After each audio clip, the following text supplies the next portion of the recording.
জিন তাড়ানোর শ্রেষ্ঠ একটি আমল। দোয়াটি 3 বার পাঠ করে ফুদিলি জিন সাথে সাথে দৌড়ে পালাবে। সে পালানোর জায়গায় খুঁজে পাবে না, রাস্তায় খুঁজে পাবে না, এত অস্থির হয়ে পড়বে, কোথায় সে যাবে সে চিন্তাও করতে পারবে না। মাত্র 3 বার দোয়াটি পাঠ করুন, সাথে সাথে জিন শয়তান চলে যাবে। প্রিয় ভাই বোনেরা, অনেকে বলে থাকেন জিন শয়তান কি আসছে? অবশ্যই আসছে। দেখা যায় অনেকের উপর জিন বর করে, জিন শয়তান বর করে, অনেক উপর বর করে না। কিন্তু সকলের সাথে জিন থাকে, শয়তান থাকে। তার কারণ জিন এবং শয়তান রব্বুল আলামিনের কাছ থেকে শক্তি চেয়ে নিয়ে আসছে। আল্লাহ আমাকে শক্তি দিন, আপনার বান্দার একেবারে নিকটে যেন আমি থাকতে পারি। এই জন্য জিন শয়তান কার উপর ভর করে এবং তার কাছে থাকে, কোনো ক্ষতি করে না। কি ক্ষতি করে আর কি ক্ষতি করে না আমি আপনাদেরকে যদি বলি তাহলে আপনি বুঝবেন। প্রিয় ভাই বোনেরা, যদি আপনার জানা থাকে তাহলে দেখুন মিলিয়ে আমার কথার সাথে। অনেক সময় দেখা যায় আপনি গান বাদ্য শুনতেছেন, তারপরে খারাপ কাজে লিপ্ত রয়েছেন,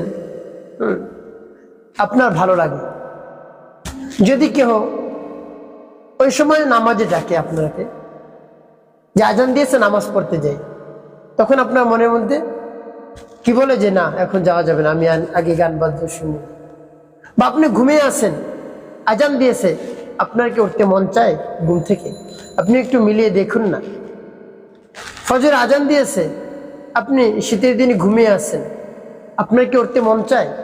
চায় না। শয়তান আপনার সাথে আছে, আপনাকে ধরে বসছে, আপনাকে ওয়াসওয়াসা দিচ্ছে পিছন থেকে। এই জন্য সকলের কাছে জিন আছে, জিন শয়তান সকলের কাছে থাকে ধোঁকা দেওয়ার জন্য। অনেক উপর ভর করে, ক্ষতি করে একেবারে প্রকাশ্যে, অনেকে ক্ষতি করে গোপনে। এভাবে পিছন থেকে শয়তান হামলা করে, মনের উপর হামলা করে, অন্তরের উপর হামলা করে, যে তুই যাস না, ভালো কাজ করতে যাস না। দেখবেন ভালো কাজ করতে যাবেন, আপনার বাধা আসবে মন থেকে, যাস না, ওদিকে চল, গানের মজলিসে যাই, ভালো লাগবে। মাহফিলে যাওয়ার দরকার নেই, ভালো মজলিসে যাওয়ার দরকার নেই, জিকিরের মজলিসে যাওয়ার দরকার নেই। এরকম শয়তান টানতে থাকে। শয়তান আপনাকে টানতে থাকে পিছন থেকে। তো আপনার ইমান যদি শক্তিশালী হয়, মজবুত হয়, তাহলে তো আপনি গানের মজলিসে যাবেন না, কোরআনের মজলিসে যাবেন। আপনার ইমান যদি শক্তিশালী হয়। আর যদি দুর্বল হয়, তাহলে শয়তান টানার সাথে সাথে আপনি চলে যাবেন। তাহলে মনে করবেন আপনি যদি চলে যান গানের মজলিসে, তাহলে আপনার ইমান দুর্বল। শয়তানের সাথে আপনি পারলেন না, শয়তান আপনাকে টেনে নিয়ে গেছে, আপনি চলে গেলেন, কিন্তু আপনি নিজেকে ধরে রাখতে পারলেন না যে আমি নামাজে যাই, কেন ওদিকে যাবো, ওটা তো গুনাহের কাজ। গান যদি আমি শুনি তাহলে সেটা তো গুনাহ, সেটা তো অন্যায়, অপরাধ। নবী সাল্লাল্লাহু আলাইহি ওয়াসাল্লাম নিষেধ করেছেন গান শোনা যাবে না, গান বাদ্যের মজলিসে যাওয়া যাবে না, গান করা যাবে না। তো প্রিয় ভাই বোনেরা, এই জন্য জিন শয়তান সকলের কাছে আছে। কারোর সাথে প্রকাশ্যে আসে, তাকে ক্ষতি করে প্রকাশ্যে, আর কাউকে একেবারে পিছন থেকে হামলা করে, অন্তরের উপর, দিলের উপর হামলা করে, সে একেবারে ভালো কাজ আর করতে পারে না। কোরআন আপনি পড়তে চাইবেন, আপনার পড়তে মন চায় না, আপনার পড়তে মন চায় না কোরআন, তার কারণে শয়তান আপনাকে ফিরিয়ে রাখে। এই জন্য যত ভালো কাজ রয়েছে আপনি করতে যাবেন, দেখবেন বাধা আসবে। আর যত খারাপ কাজে যাবেন আপনার ভালো লাগবে, আর ভালো কাজে যাইতে আপনার ভালো লাগবে না, মন চাইবেই না। ভালো কাজে গেলে আপনি অস্থির হয়ে পড়েন, ঘুম চলে আসে, হতাশাগ্রস্ত হয়ে যান যে আমার সময় নেই, আমার অমুক কাজ রয়েছে, তমুক কাজ রয়েছে, এরকম বাহানা দিয়ে চলে আসে। তাহলে শয়তান নাই, কি বলছে? আপনি একটু মিলিয়ে দেখুন, আপনার সাথে জিন আছে, আপনাকে পিছন থেকে হামলা করে, আপনাকে ধোঁকা দেয়। প্রিয় ভাই বোনেরা, শয়তান শক্তি চেয়ে আনছে রব্বুল আলামিনের কাছ থেকে। এই জন্য সেই জিন শয়তান তাড়ানোর শক্তিশালী শ্রেষ্ঠ একটি আমল, শ্রেষ্ঠ একটি দোয়া। আপনি এই দোয়াটি পাঠ করার সাথে সাথে জিন শয়তান আপনার কাছ থেকে দূরে চলে যাবে, আপনার কাছে আসতে পারবেন না।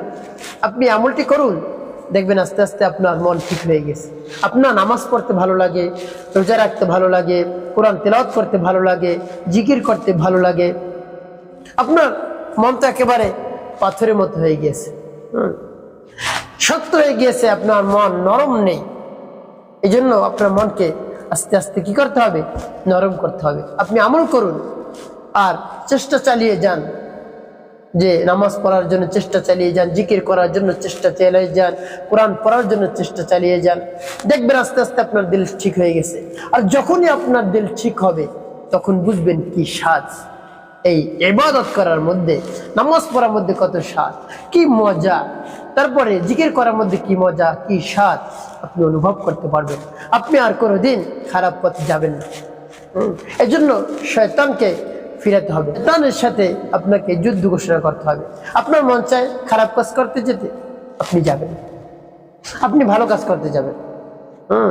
আপনার মন চায় না নামাজ পড়তে, আপনি নামাজ পড়তে যাবেন, তাহলে শয়তানের সাথে যুদ্ধ। সুন্নত তরিকা আপনার চলতে মন চায় না, আপনি সুন্নত তরিকা চলবেন, সেটাই শয়তানের সাথে যুদ্ধ। আপনি সুন্নত তরিকায় নিজের জীবন যাপন করবেন, তারপরে যত জায়গায় দোয়া কালাম রয়েছে সব জায়গায় দোয়া কালামগুলো পড়বেন। টয়লেটে যাওয়ার সময়, বের হওয়ার সময়, অজু করার শুরুতে, মাঝে, শেষে, খাবার শুরুতে, মাঝে, শেষে, এভাবে দোয়া রয়েছে। ঘরে প্রবেশের, ঘর থেকে বের হওয়ার দোয়া রয়েছে, সেই দোয়াগুলো আপনি পাঠ করেন, আপনার সাথে শয়তান ঢুকতে পারবেন।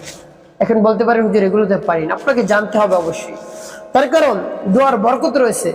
এই দোয়াগুলো যদি আপনি পাঠ করতে পারেন যে স্থানে যে দোয়া পাঠ করা দরকার, তাহলে আপনার ঘরের মধ্যে বরকত আসবে, রহমত আসবে, আপনার ঘরের মধ্যে শান্তি চলে আসবে, সব ধরনের অশান্তি দূর হয়ে যাবে। প্রিয় ভাই বোন, আপনি যখন ঘরে ঢুকেন, প্রবেশ করেন, দোয়াটি পাঠ করলে শয়তান ঢুকতে পারে।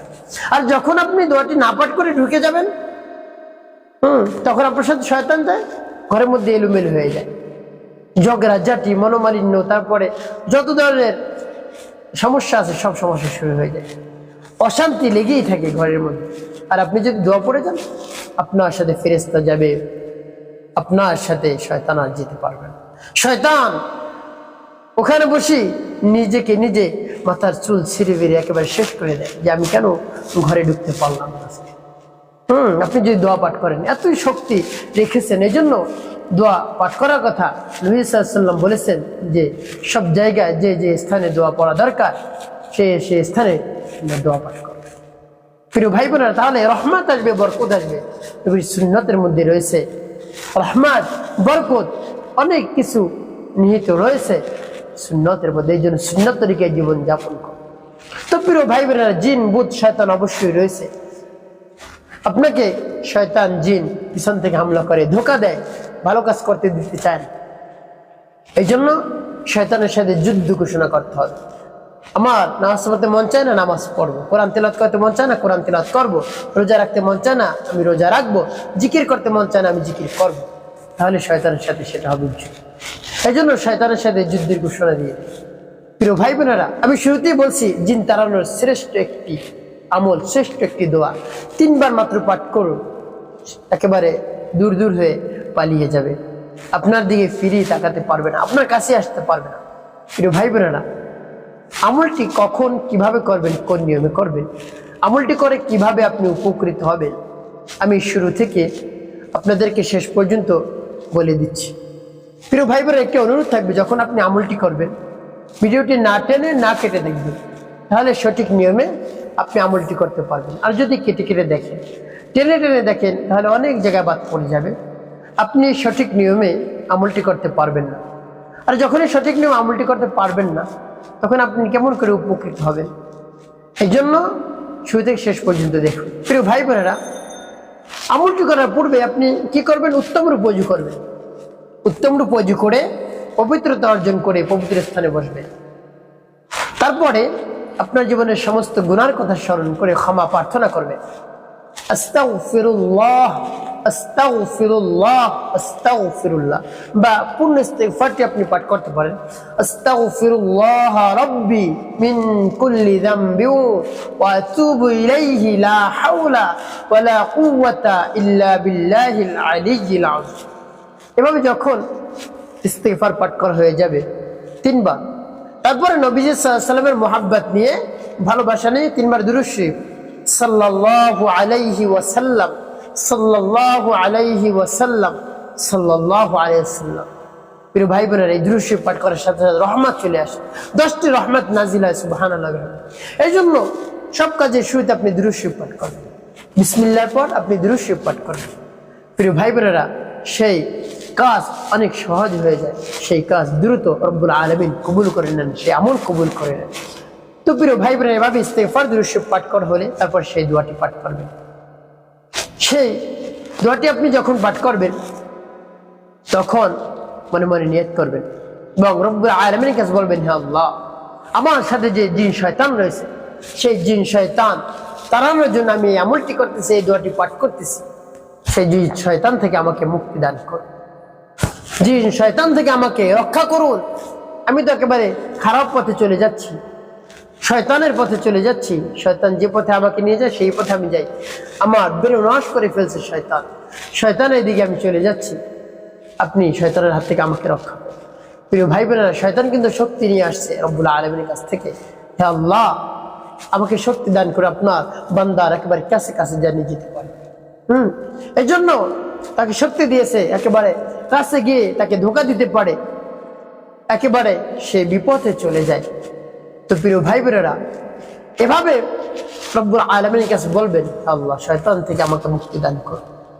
আমি ইবাদত করতে পারছি না, জিকির করতে পারছি না, নামাজ পড়তে পারছি না, আমার মন চায় না। আমার দিলকে আপনি নরম করে দিন, গলিয়ে দিন। আমার জন্য নামাজ পড়তে মন চায়, কোরআন তেলাওয়াত করতে মন চায়, তারপরে রোজা রাখতে মন চায়, তারপরে জিকির করতে মন চায় বেশি বেশি। এভাবে আমার দিলটাকে আপনি বানিয়ে দিন। এভাবে রব্বুল আলামিনের কাছে আপনি দোয়া করবেন। তারপরে আপনি সেই দোয়াটি, সেই আয়াতটি পাঠ করবেন। আমি আপনাদেরকে বলে দিচ্ছি, তারপরে বলবো কোন সূরার এই আয়াতটি। আগে বলে নেই সহি শুদ্ধ করে এই আয়াতটি, তারপরে আমি আপনাদেরকে বলে দেব। প্রিয় ভাই বোনেরা, আপনি যদি আয়াতটি মুখস্থ না পারেন, দেখে দেখে আপনি পাঠ করবেন। কোরআন শরীফ খুলে খুলে আপনি পাঠ করবেন দেখে দেখে, কোনো সমস্যা নেই, একেবারে সহি শুদ্ধ করে পাঠ করবেন। আর যদি তাও না পারেন, আমার সাথে শুনে শুনে আপনি সেই আয়াতটি পাঠ করুন, তাতেও কাজ হবে ইনশাআল্লাহ। যেমন বিসমিল্লাহির রহমানির রহিম, আফাহাসিবতুম আন্নামা খালাকনাকুম আবাসান ওয়া আন্নাকুম ইলাইনা লা তুরজাউন, فتعالى الله الملك الحق لا إله إلا هو رب العرش الكريم. ومن يدع مع الله إلها آخر لا برهان له به فإنما حسابه عند ربه إنه لا يفلح الكافرون. أقل رب اغفر وارحم وأنت خير الراحمين. এভাবে যখন আয়াতটি পাঠ করা হবে, তারপরে আপনি একটি ফু দেবেন। ফু দিয়ে আপনি মাথা থেকে একেবারে পা পর্যন্ত মুছবেন। তারপর আপনি আবারও পাঠ করবেন, বিসমিল্লাহির রহমানির রহিম, আফাহাসিবতুম আন্নামা খালাকনাকুম আবাসান ওয়া আন্নাকুম ইলাইনা লা তুরজাউন,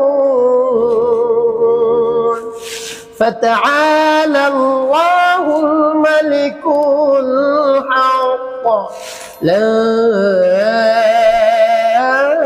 إله إلا هو رب العرش الكريم. ومن يدع مع الله إلها آخر لا برهان له به فإنما حسابه হিসাবুহু ইনদা রাব্বি ইন্নাহু লা ইউফলিহুল কাফিরুন وقل رب اغفر وارحم وأنت خير الراحمين পাঠ করে সবার ফুল। তারপর আপনি মনে দরদ নিয়ে আবারও সে আয়াতটি পাঠ করবেন, বিসমিল্লাহির রহমানির রহিম أفحسبتم أنما خلقناكم عبثا وأنكم إلينا لا ترجعون فتعالى الله الملك الحق لا إله إلا هو رب العرش الكريم ومن يدع مع الله إلها آخر لا برهان له به فإنما حسابه عند ربه إنه لا يفلح الكافرون وقل رب اغفر وارحم وأنت خير الراحمين আটটি পাঠ করা শেষ, আবার একটি ফু দিবেন, ফু দিয়ে মাথা থেকে আপনি মুছবেন, মাসাজ করবেন, এভাবে পুরো শরীর কোনো অঙ্গ প্রত্যঙ্গ যেন বাকি না থাকে, এভাবে মুছবেন শেষ করে। প্রিয় ভাই বোন, এভাবে কতবার পাঠ করবেন? 3 বার গুনে গুনে পাঠ করে 3 বার মুছবেন শরীরটা। তো প্রিয় ভাই বোনের, এভাবে এই দোয়াটি পাঠ করে পরে কি করবেন আমি বলে দিচ্ছি, আগে আমলটি শেষ করে নেই। প্রিয় ভাই বোনেরা, এই আয়াতটি হলো 18 পারা সূরাতুল মুমিনুন এর আয়াত, 115 থেকে 17 আয়াত পর্যন্ত, একেবারে শেষ অংশের এই আয়াত। প্রিয় ভাই বোনেরা, আপনি কোরআন শরীফ খুলে খুলেও পাঠ করতে পারেন, কোনো সমস্যা। প্রিয় ভাই বোনেরা, এরপর আপনি কি করবেন? আপনি নবীজি সাল্লাল্লাহু আলাইহি ওয়াসাল্লামের মুহাব্বত নিয়ে, তো প্রিয় ভাই বোনেরা, এরপর আপনি কি করবেন? 7 বার পাঠ করবেন, লা হাওলা ওয়ালা কুওয়াতা ইল্লা বিল্লাহ, লা হাওলা ওয়ালা কুওয়াতা ইল্লা বিল্লাহ, لا حول ولا قوة إلا بالله، لا حول ولا قوة إلا بالله، لا حول ولا قوة إلا بالله। এভাবে যখন পাঠ করা হবে, তারপরে আপনি আবারও একটু ফু দিবেন, দিয়ে মাথা থেকে আপনি মুছবেন এভাবে। সর্বশেষ আপনি কি করবেন? নবীজি সাল্লাল্লাহু আলাইহি ওয়াসাল্লাম মুহাব্বত নিয়ে, ভালোবাসা নিয়ে আপনি 5 বার দুরূদ ইব্রাহিম পাঠ করবেন, একবার কম পাঠ করবেন না, গুনে গুনে 5 বার পাঠ করবেন। আল্লাহুম্মা সাল্লি আলা মুহাম্মাদ ওয়া আলা আলি মুহাম্মাদ কামা সাল্লাইতা আলা ইব্রাহিম ওয়া আলা আলি ইব্রাহিম ইন্নাকা হামিদুম মাজিদ। আল্লাহুম্মা বারিক আলা মুহাম্মাদ ওয়া আলা আলি মুহাম্মাদ কামা বারাকতা আলা ইব্রাহিম ওয়া আলা আলি ইব্রাহিম ইন্নাকা হামিদুম মাজিদ। আল্লাহুম্মা সাল্লি আলা মুহাম্মাদ ওয়া আলা আলি মুহাম্মাদ كما صليت على إبراهيم وعلى آل إبراهيم إنك حميد مجيد. اللهم بارك على محمد وعلى آل محمد كما باركت على إبراهيم وعلى آل إبراهيم إنك حميد مجيد. اللهم صل على محمد وعلى آل محمد كما صليت على إبراهيم وعلى آل إبراهيم إنك حميد مجيد. اللهم بارك على محمد وعلى آل محمد كما باركت على إبراهيم وعلى آل إبراهيم إنك حميد مجيد. اللهم صل على محمد وعلى آل محمد كما صليت على إبراهيم وعلى آل إبراهيم إنك حميد مجيد. اللهم بارك على محمد وعلى آل محمد كما باركت على إبراهيم وعلى آل إبراهيم إنك حميد مجيد. اللهم صل على محمد وعلى آل محمد كما صليت على إبراهيم وعلى آل إبراهيم إنك حميد مجيد. اللهم بارك على محمد وعلى آل محمد كما باركت على إبراهيم وعلى آل إبراهيم إنك حميد مجيد. এভাবে যখন দুরূদ ইব্রাহিম 5 বার পাঠ করা হয়ে যাবে, তারপরে আপনি একটি ফু দিবেন হাতে, ফু দিয়ে আপনি আবার মুছবেন। এভাবে সেই আয়াতটি 3 বার পাঠ করে 3 বার মুছবেন। তারপরে লা হাওলা ওয়ালা কুওয়াতা ইল্লা বিল্লাহ 7 বার পাঠ করে 1 বার মুছবেন। তারপরে 5 বার দুরূদ ইব্রাহিম পাঠ করে হাতে ফু দিয়ে আপনি পুরা শরীর এভাবে মুছবেন। আপনার সাথে আর কোনো কে আসতে পারবে না, জিন শয়তান কিছু থাকতে পারবে না। আপনি এভাবে আমলটি করে যান। প্রিয় ভাই বোনেরা, আমলটি করে যতক্ষণ পর্যন্ত অজু অবস্থায় থাকবেন আপনাকে কেউ কিছু করতে পারবে না, জিন আপনার সাথে আসতে পারবে না, কাছে আসতে পারবে না, দেখেই পালাবে। এই জন্য সর্বদা আপনি অজু অবস্থা থাকলে কোনো শয়তান আপনার কাছে আসতে পারবে না। আর আপনি এই দোয়া আপনি মাঝে মধ্যে পাঠ করবেন যখনই দেখবেন সমস্যা, আপনার ইবাদত করতে মন চায় না, নামাজ পড়তে মন চায় না, কোরআন তেলাওয়াত করতে মন চায় না, আমলটি করবেন, শরীর ঝাড়বেন। এভাবে নিয়মিত আমলটি চালিয়ে যান, দেখবেন আস্তে আস্তে আস্তে আস্তে আপনার অন্তর এভাবে ভালো হতে শুরু করছে। আপনার ইবাদত করতে মন চাইবে, নামাজ পড়তে মন চাইবে, তারপরে কোরআন তেলাওয়াত করতে মন চাইবে, জিকির করতে মন চাইবে। প্রিয় ভাই বোনেরা, আমার দেখার নিয়ম অনুযায়ী পরিপূর্ণ বিশ্বাস নিয়ে আস্থা নিয়ে আমলটি করুন, আপনি উপকৃত হতে পারবেন। একটি কথা মনে রাখতে হবে, 5 ওয়াক্ত নামাজ আপনাকে আদায় করতে হবে, মানুষের খেদমতে কল্যাণে কাজ করবেন, অবশ্যই আপনার জীবন হবে সুখময় এবং শান্তিপূর্ণ ইনশাআল্লাহ।